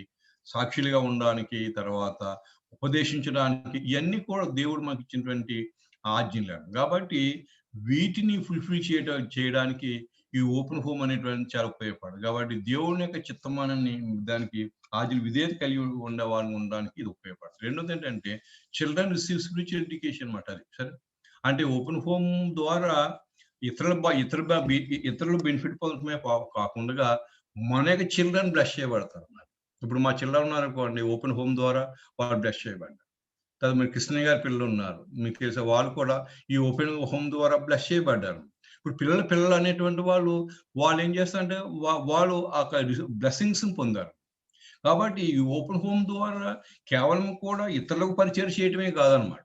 ఈ ఓపెన్ హోమ్ అనేటువంటి దీని ద్వారా మన పిల్లలకు పరిచయం చేసుకోవడానికి అవకాశం ఉంటుంది. అందుకే ఇప్పుడు వాళ్ళకి బైబిల్ చెప్తూ ఉన్నాం అనుకోండి, లేదా వాళ్ళకి చిన్న బైబిల్ స్టడీ తీసుకుంటాం అనుకో, మన పిల్లలు కూడా వచ్చి జాయిన్ అవుతారు కదండి. కాబట్టి ఆ విధంగా మనము వాళ్ళకి స్పిరిచువల్ ఎడ్యుకేషన్ ఇస్తామని అండ్ ఆత్మీయ ఎదుగుదలకి తర్బీదు పొందడానికి ఈ ఓపెన్ హోమ్స్ అనేటువంటి ఉపయోగపడతాయి. మనం డైరెక్ట్ గా వాక్యం చెప్తే వాళ్ళు వినరు అన్నమాట. కానీ ఇతరులతో మనం మాట్లాడుతున్నప్పుడు, సంభాషిస్తున్నప్పుడు మరి వాళ్ళు ఈ విషయం విని చేస్తాం. తర్వాత our sphere of relationship will be broad. కాబట్టి ఇతరులతో మన సంబంధాలు కూడా మనకి విషయాలు పరచబడతాయి. ఎందుకంటే మన క్లోజ్ రిలేషన్స్ ఉండవు అనమాట. చాలా మంది పీపుల్ వస్తారు కాబట్టి వాళ్ళ రిలేషన్స్ అనేటువంటివి ఎక్స్పాండ్ అవ్వడానికి అవకాశం ఉంది. కాబట్టి ఇది మన బ్లెస్సింగ్స్. అయితే తర్వాత కాబట్టి ఈ బ్లెస్సింగ్స్ గురించి కొన్ని ఎగ్జాంపుల్ చెప్పిన తర్వాత అది నేను కంక్లూడ్ చేస్తాను. ఇందులో బ్లెస్సింగ్స్ గురించి మనం చూసినప్పుడు కొన్ని ఎగ్జాంపుల్స్ ఉన్నాయి. అండ్ 2 types ఆఫ్ బ్లెస్సింగ్స్ ఉన్నాయన్నమాట బైబిల్. ఒకటి జనరేషనల్ బ్లెస్సింగ్స్ అన్నమాట. ఇది మీ జాగ్రత్తగా వినాలి. Generational blessings and generational blessings ఒకటి, జనరేషనల్ కర్సెస్ అని ఉంటాయి. కాబట్టి వంశపారంపర్యంగా వచ్చేటువంటి దీవెనలు అన్నమాట. కాబట్టి ఈ యొక్క దీంట్లో అంటే ఈ బ్లెస్సింగ్స్ గురించి లేకపోతే ఈ ఓపెన్ హోమ్ గురించి దీన్ని మాట్లాడుతున్నప్పుడు బ్లెస్సింగ్స్ అనేటువంటి మనం ఆలోచించాలి. ఉదాహరణకి అబ్రహాం గురించి మనం ఆలోచిస్తున్నప్పుడు ఆదికాండం 18వ అధ్యాయం సార్ చూడండి. ఆదికాండం 18వ అధ్యాయం తీసారు అందరూ. దయచేసి నేను తీయమన్నప్పుడు తీయండి, చదవమన్నప్పుడు చదవండి అనమాట. కాబట్టి ఆదికాండము 18వ అధ్యాయం 19వ వచనం తీసారా చదివేసేయండి, అన్మ్యూట్ చేసుకుని, లేదా నేను చదువుతాను. ఆదికాండము అందరూ ఉన్నారుగా, అందరూ వింటున్నారుగా. ఆదికాండం 18:19 దగ్గర ఏముంది అక్కడ చూడండి. ఎట్లనగా యెహోవా అబ్రహామును గురించి చెప్పినది అతనికి కలుగజేయనట్లు తన తరువాత తన పిల్లలను తన ఇంటి వారును నీతి న్యాయములు జరిగించుచు యెహోవా మార్గమును గైకొనుటకు అతడు వారికి ఆజ్ఞాపించినట్లు నేను అతన్ని ఎరిగి ఉన్నానని. అబ్రహాం ఏం చేయాలి? అబ్రహాం చెప్పిన పని ఏం చేయమంటున్నాడు దేవుడు? చెప్పండి, మీరే చెప్పండి, మీరు చదవరుగా, చెప్పండి ఏం చేయమంటున్నాడు అబ్రహాంని? అబ్రహాం చేయవలసిన పని ఏంటి చెప్పండి, సిస్టర్, మీరు చదవరుగా బైబిల్లో. ఏం చేయాలి ఆయన? తన పిల్లలకు నీతి న్యాయాల గురించి చెప్పాలి. అంతే కదా. తన పిల్లలకి ఎవరు చెప్పాలి? అబ్రహామే చెప్పాలి, అంతే కదండి. అబ్రహాము తన పిల్లలకి నీతి న్యాయం గురించి చెప్పాలి. మరి చెప్పాడా? చెప్పాడు బ్రదర్, చెప్పాడు. ఎలా చెప్పగలరు? చెప్పవచ్చు. ఇస్సాకు ప్రేయర్ చేయటానికి వెళ్తా ఉండేవాడు. మరి ఇస్సాకు కూడా లోబడ్డాడు, ఎదురు చెప్పకుండా.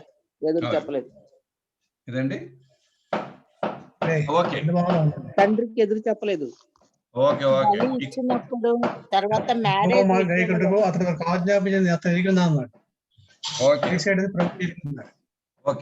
కాబట్టి ఇక్కడ మనం చూసినప్పుడు అబ్రహాము చూస్తే నీతి న్యాయాలు చెప్పాడు అనమాట. ఇప్పుడు అది ఎలా తెలుస్తుంటే ఇస్సాకు అనమాట. ఇంకోటి ఏంటంటే అబ్రహాం జీవితంలో ఉన్నటువంటి కొన్ని ఇంపార్టెంట్ ఫ్యాక్ట్స్ చెప్పండి, తొందరగా టైం అయిపోతుంది, 10 నిమిషాలు ఉంది, టక్గా చెప్పండి. అబ్రహాం జీవితంలో ఉన్నటువంటి ఒక ప్రాముఖ్యమైనటువంటి సుగుణం ఏంటి చెప్పండి. విశ్వాసం. దానికంటే ముందుగా ఇంకా ఇంకా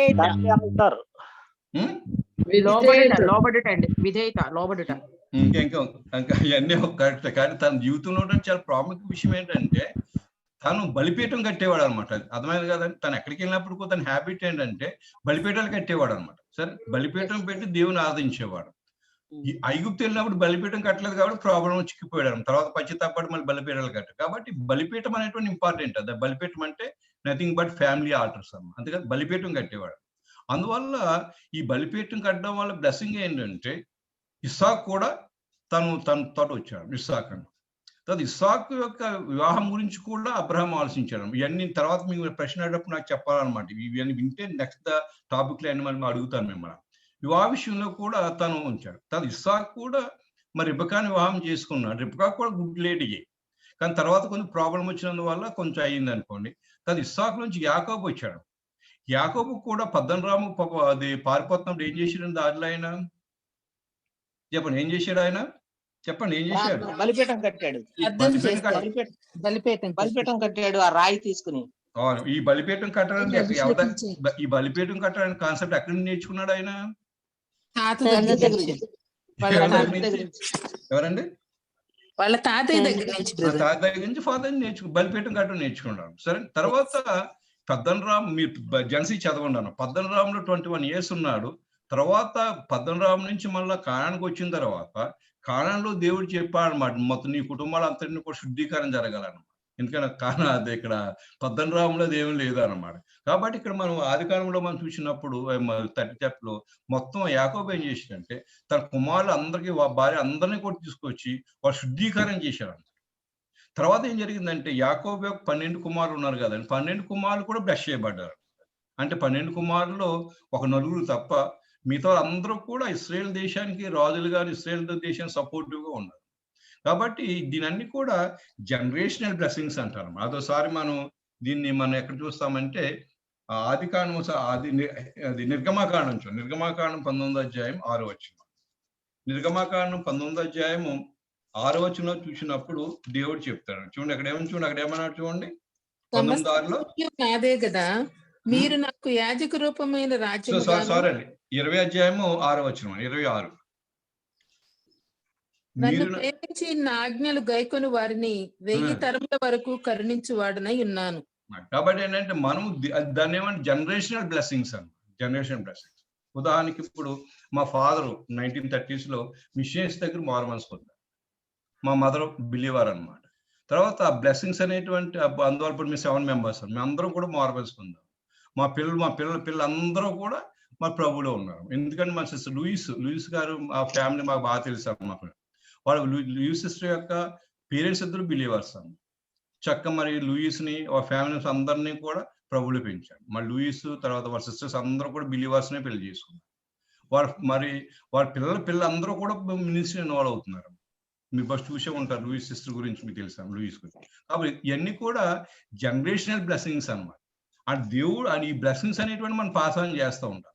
అండ్ బ్లెస్సింగ్స్ ని పాస్ ఆన్ చేయడానికి అబ్రహాం చేసినటువంటి ఒకటేంటంటే ఆల్టర్ కట్టాడు అన్నమాట. బలిపీఠం అనేది ఇంపార్టెంట్. కాబట్టి ఓపెన్ హోమ్ లో ఈ బలిపీఠం అనేటువంటి చాలా ఇంపార్టెంట్. నేను చాలా మంది అడుగుతూ ఉంటాను, అది ఎంతమంది మనం రెగ్యులర్ గా ఫ్యామిలీ ప్రేయర్ చేసుకుంటామండి? ఇక్కడ చాలా మంది జూమ్ లో 36 members ఎంతమంది అటెండ్ అయ్యారు ఫ్యామిలీస్. అది నిజంగా మనకి ఫ్యామిలీ ఆర్టర్స్ అనే బలిపీఠాలు మన ఇంట్లో ఉంటాయా? కాబట్టి ఈ బలిపీఠంలోనే ఉన్నప్పుడు మన పిల్లలు మన దగ్గర నుంచి నేర్చుకుంటారు. కాబట్టి అలా అందువల్ల ఇప్పుడు తర్వాత అబ్రహాం సంతానమే కదండి, యూదాలో నుంచే యేసులో వచ్చారు. కాబట్టి దేవుడు అలాగా అబ్రహాం కుటుంబాన్ని దీవించారు. కాబట్టి మన కుటుంబంలో కూడా బిడ్డల విధంగా దీవించబడాలంటే దేవుని ఉద్దేశం. కాబట్టి ఈ జనరేషన్ బ్లెస్సింగ్స్ మీకు అర్థమై ఉంటారు. ఇప్పుడు జనరేషనల్ కర్సెస్ గురించి ఆలోచిస్తున్నాం. ఫస్ట్ మీరు మరి వినుంటారు, వింటే ఒకసారి మీకు రివిజన్ లాగా ఉంటుంది. కాబట్టి జనరేషనల్ బ్లెస్సింగ్స్ లో కర్సెస్ లో లోత్ ఫ్యామిలీ గురించి మనం చూస్తాం. సరే, కాబట్టి ఇక్కడ ఇది లోత్ ఎవరు అబ్రహాం యొక్క నెవ్యూ అనమాట అండి. అంటే ఇక్కడ ఏదమ్మా హలో ఓకే లోత్ అని. కాబట్టి అబ్రహాం ముందు పేరు అబ్రహాము తన ఊరైన ప్రదేశంలోంచి వచ్చేటప్పుడు మరి లోతు కూడా వచ్చాడు అనమాట, వాళ్ళతో పాటు వచ్చాడు అనమాట. అంటే లోతుని వెంబడించాడు అనమాట. అంటే లోతు అబ్రహాము ఆ బలిపీఠాలు కట్టడం అనేటువంటి అన్ని తనకు తెలుసు అనమాట. అంటే తనని చాలా సంవత్సరాలు వెంబడిస్తూ వచ్చాడు. అయితే వీళ్ళు ఇక్కడ ఒక ప్రదేశానికి వచ్చినప్పుడు ట్రావెల్లో అక్కడికి వచ్చినప్పుడు వాళ్ళ స్థలం సరిపోక వాళ్ళు విడిపోయారు. విడిపోయినప్పుడు అది యోర్దాను ప్రదేశానికి అక్కడ వచ్చారు కదండి. అక్కడ వాళ్ళందరూ నిగబ్కి వచ్చారు. తర్వాత అక్కడ ఉన్నప్పుడు ఆ ప్రదేశం అక్కడ మనం జెనసిస్ 13లో మనం చూస్తాం. వాళ్ళు తను ఏం చేసినాడు, యోర్దాను ప్రాంతాలన్నీ కూడా మరి ఎన్నుకొని సొదొమ గుమోర దగ్గర కాపురం పెట్టేసినాడు. తర్వాత ఆదికాండం 19వ అధ్యాయం 26వ వచనంలో మనం చూసినప్పుడు అక్కడ ఏముంటుంది చూడు, 26వ వచనంలో మనం చూసినప్పుడు అక్కడ ఏముంటుందంటే, అక్కడ మరి అక్కడ చూస్తే మరి సొదొమ గుమోర అంతా నాశనం అయిపోతుంది. తర్వాత మళ్ళా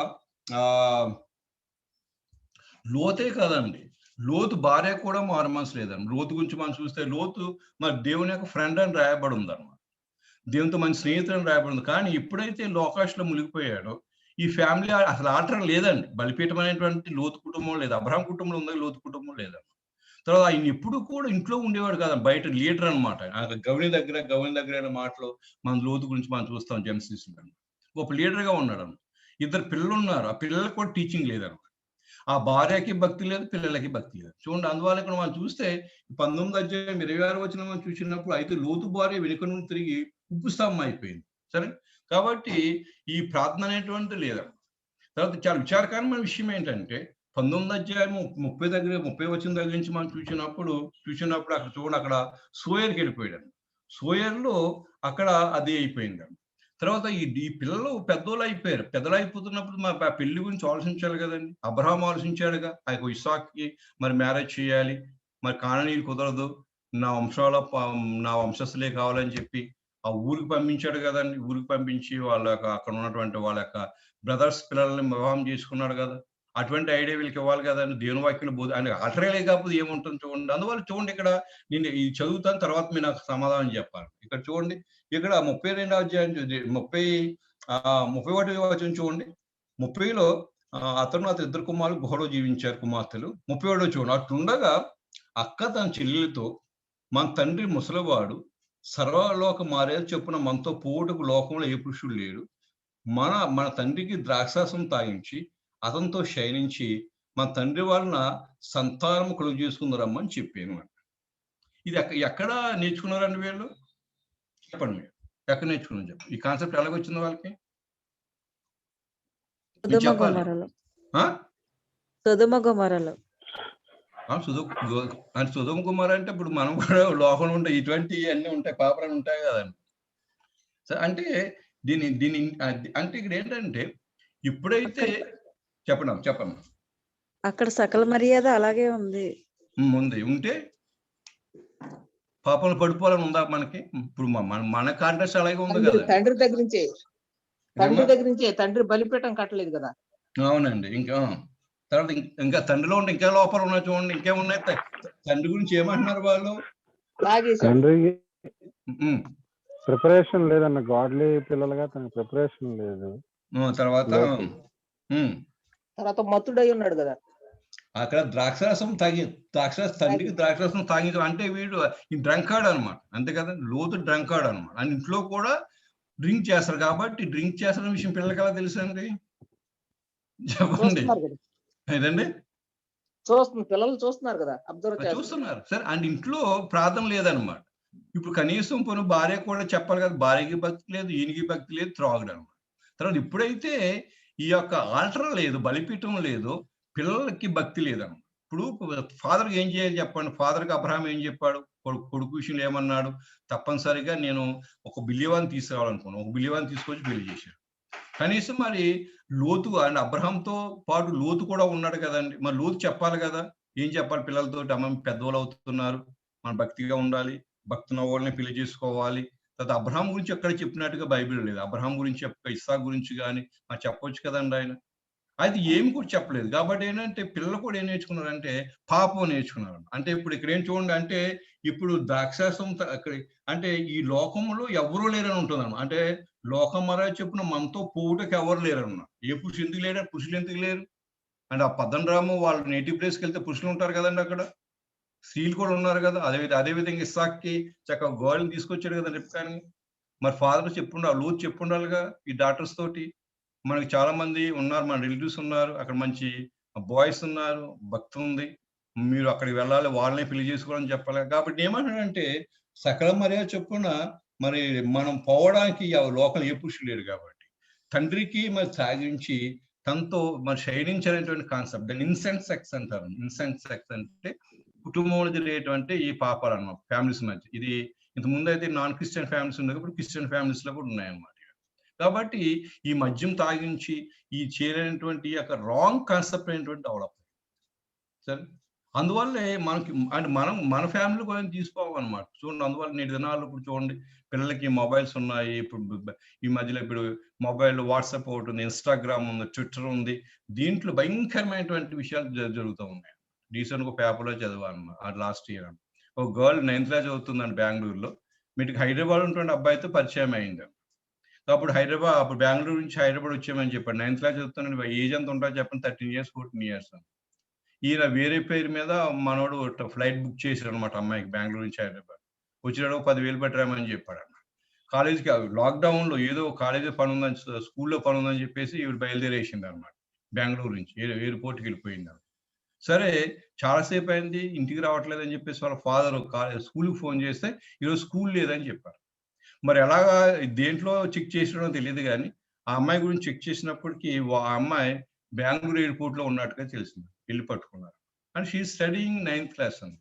ఈజ్ 13 years గర్ల్ అనమాట. సరే, కాబట్టి ఇవన్నీ కూడా పాపాలైనటువంటి మన దీంట్లో నేర్చుకున్నాం. కాబట్టి మన పిల్లలకి మొబైల్స్ ఇవ్వడం మంచిదే, కానీ తప్పనిసరిగా మన పిల్లలు ఏం చేస్తున్నారో వాళ్ళు నేర్పించాలి. బలిపీఠం అనేది ఉన్నప్పుడు, ఈ బలిపీఠం ద్వారా మన ప్రార్థన ఉన్నప్పుడు మన పిల్లలు టీచ్ చేయకుండా, అందువల్ల యోబు గురించి యోబు చూస్తాం కదండి, పిల్లలు పాపం చేయకుండా వాళ్ళ గురించి ప్రార్థన చేస్తాం, బలి అర్పిస్తున్నట్టుగా మనం చూస్తాం. మరి యెహోషువ అయితే నేను నా ఇంటి వారిని దేవుని మాత్రమే సేవిస్తామని చెప్పి. కాబట్టి మన పిల్లలు ఎలాగ ఉన్నారు చెప్పండి. అంటే చాలా మంది క్రిస్టియన్స్ కానీ బిలీవర్స్ కానీ దినాల్లో బిలీవర్స్ పెళ్లి చేసుకుంటలేదు, లవ్ అఫైర్స్ అని ప్రేమించి పెళ్లి చేసుకుంటాం, ఎవరైనా పెళ్లి చేసుకుంటాం, ఎక్కడో పెళ్లి చేసుకుంటాం. ఇది చాలా చాలా విచారకరమైన విషయం. I'm talking about the Christian churches, believers families లో కూడా ఇది జరుగుతుంది. కాబట్టి ఇక్కడ ఏంటంటే, ఇక్కడ ఈయన భక్తి లేదన్నమాట. ఈయన లోతు భక్తి లేదు, తాగుతూ ఉండేవాడు. పిల్లలు బయట తిరుగుతూ ఉండేవారు. అందువల్ల బయట ఏం నేర్చుకున్నారంటే, అని ఇటువంటి ఇన్సెన్స్ సెక్స్ గురించి ఈ రకరకాల పాపాలు నేర్చుకున్నారు. పెద్దోళ్ళు అయినప్పుడు ఇంకా వేరే అవకాశం లేదు కాబట్టి తాగి తండ్రితో తాగించి తండ్రితో పాపం చేసి రెండు జనాంగాలను తీసుకొచ్చారు బయటకు. వాళ్ళు ఇప్పుడు దేవునికి తర్వాత వాళ్ళందరూ కూడా ఇశ్రాయేలీయులకి, దేవుని ప్రజలకి వ్యతిరేకంగా తయారయ్యారు. అంతేకాదు, ఇప్పుడు మనం కూడా పిల్లల్ని పెంచలేదు అనుకోండి, మన దేవుని పరిచయం వ్యతిరేకంగా తయారవుతారన్న. మనకి మన పరిచయం చేయని వారు వాళ్ళు చేయరు, సంఘానికి కూడా అడ్డుబండ ఉంటుంది. కాబట్టి దానివల్ల మనం చూస్తే లోతు అంటే అబ్రహాం ఫ్యామిలీలో జనరేషన్ బ్లెస్సింగ్స్ ఉన్నాయన్నమాట. మనందరం కూడా అబ్రహాం సంతానం అని ఉంటుంది.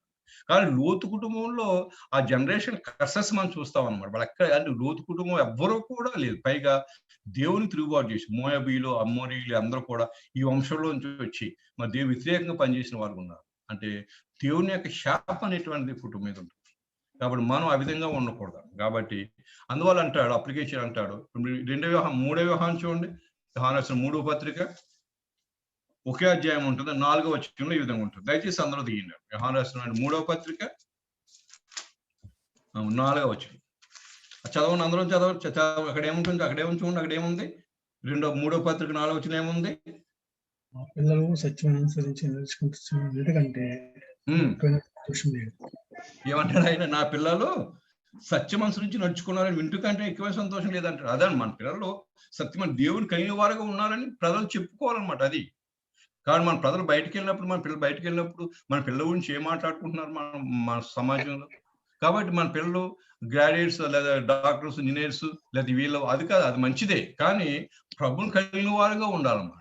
అది అంటే ఇటువంటి ఆనందమైన బహుశా అబ్రహాము మరి ఒకవేళ పరలోకంలో దేవుని దగ్గర ఉన్నప్పుడు అన్ని చూసి ఆనందిస్తూ ఉంటాడేమో. అంటే నా జనరేషన్, నా జనాంగము ఎంత చక్కగా ఉన్నారని ఉంటున్నారు. కాబట్టి నా పిల్లలు సత్యం నుంచి నడుచుకుంటున్నారో ఇంటికంటే నాకు ఎక్కువైనటువంటి ఆనంద సంతోషం లేదండి.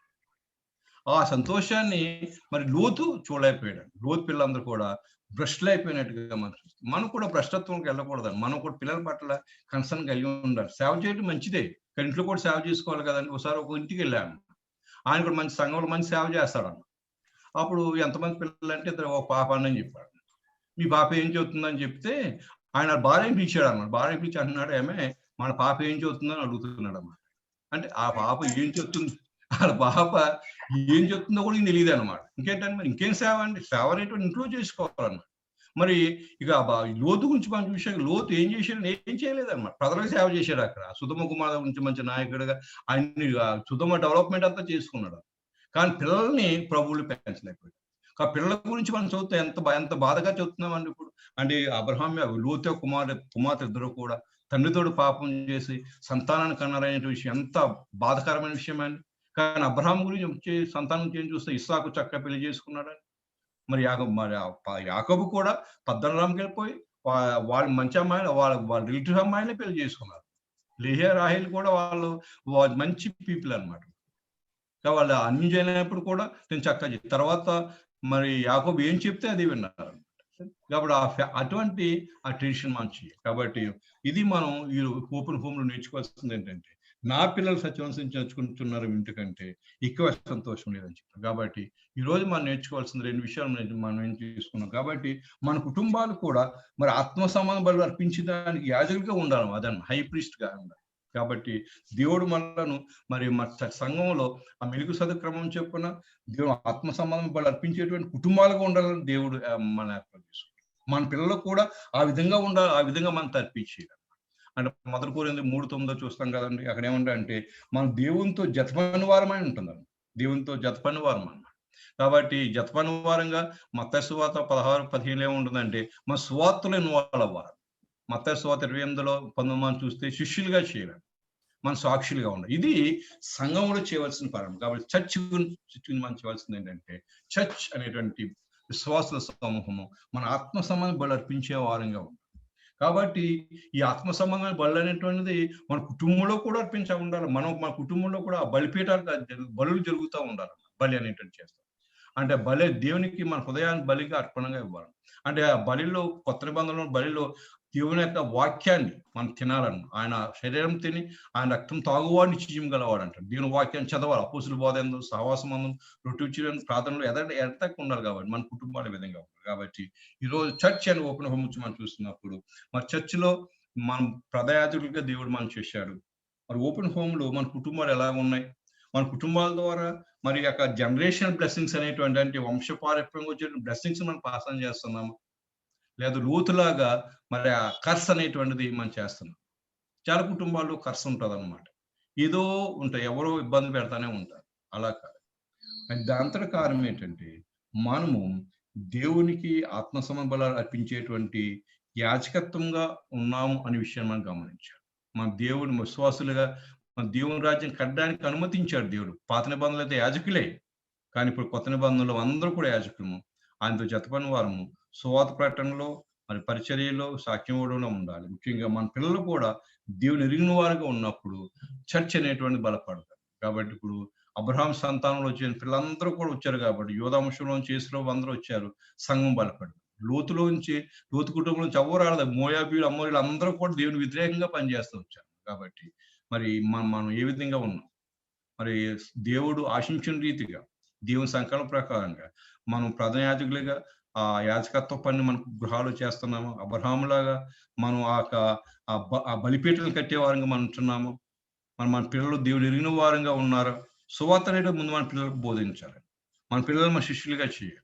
మన పిల్లలు సాక్ష్యం ఇచ్చే వారంగా ఉండాలి. అది దేవుని ఉద్దేశం. కాబట్టి చర్చ్ అనేటువంటి దీంట్లో మనం చూసినప్పుడు మనము మన కుటుంబాలు మరి దేవుని పరిచయం చేయడానికి పిల్లర్స్ గా ఉండాలంటే ఉద్దేశం కలిగి ఉంది. బహుశా ఆ ఉద్దేశంతో బహుశా ఈ టాపిక్ ఇచ్చి ఉంటారు. కాబట్టి మన కుటుంబాలు దేవుని కలిగిన వారంగా, దేవునికి బలిపీఠలు కట్టే వారంగా, ప్రధాయాజులుగా ఉండేవారంగా, ఆ యాజకత్వ బలు అర్పించే వారంగా ఉండాలని, ఆ దేవుడు మనకి ఇచ్చినటువంటి ఆ కృపావారాలు వాడుకునే వారంగా ఉండాలని ఉండేటట్టుగా మరి సహాయం చేయమని ప్రార్థన చేసుకుందాం.